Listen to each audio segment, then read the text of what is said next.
Question of the Week from the Naked Scientists. Hello and welcome to Question of the Week. I'm James Titko. Today's question comes in from... I am Maddie, I'm 8 years old, and I would like to know what would happen if you go to the core of one of the big gas giants. Thank you. What a fantastic question, Maddie. The largest planets in our solar system, Jupiter and Saturn, have outer layers made of gas, hence we call them gas giants. But, as we're about to find out, dive beneath the surface and the plot thickens.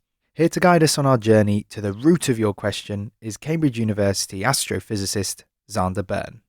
We've actually kind of tried this, not with a human, but there was this space probe called Cassini, which we sent to explore the gas giant Saturn and its moons and its famous rings.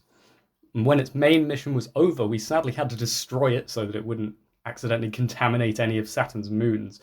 And we decided to destroy it by sending it down into Saturn itself. We lost contact with it shortly after, but what would Cassini have seen as it plummeted into the gas giant? The outer layers of Jupiter and Saturn are made of a gas called hydrogen. As you go deeper, the pressure increases and the air gets sort of thicker and squishier. Very soon, the pressure becomes so high that the hydrogen gas actually gets squished into a liquid. And we actually think that most of Saturn is made of this liquid hydrogen. Maybe instead of a gas giant, we should really be calling Saturn a liquid giant. Just doesn't have quite the same rings to it, does it? When you go even deeper, it starts to get really weird. The pressure becomes so strong that the hydrogen gets squished even more into a solid. Now, the weird thing about solid hydrogen is it's actually a metal. So if you were somehow standing on the core of a gas giant and you were looking around you, it would probably be very shiny. Although the gas giants are mostly made of hydrogen, there is also small amounts of lots of other things. For example, carbon. And when carbon is under very high pressure, something very special happens. It turns to diamonds. So not only would you be surrounded by this glistening metallic hydrogen, you would also witness a beautiful diamond rain. What a beautiful image. So, Maddie, although we call them the gas giants, in fact, Jupiter and Saturn are also composed of liquid and even solid hydrogen because of the hotter, more pressurized conditions the closer you get to the core.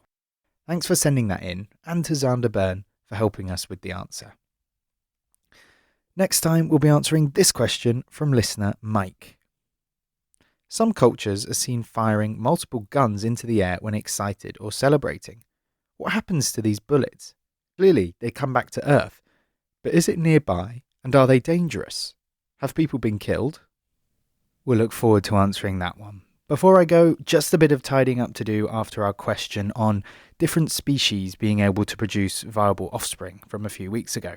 Chinzy G writes in, pointing out that in the case of a dog and a fox, if you were able to overcome the hurdle of them physically mating, which is non-trivial I suppose, when sperm and egg meet, there are certain proteins on the surface of the sperm cell that dock with protein receptors on the egg lining.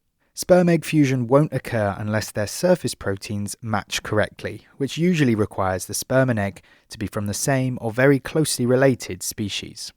That's an important detail. I hope our listeners will forgive me for skirting over it, as we instead use the question as an opportunity to focus on meiosis and how this type of cell division is crucial in sexual reproduction.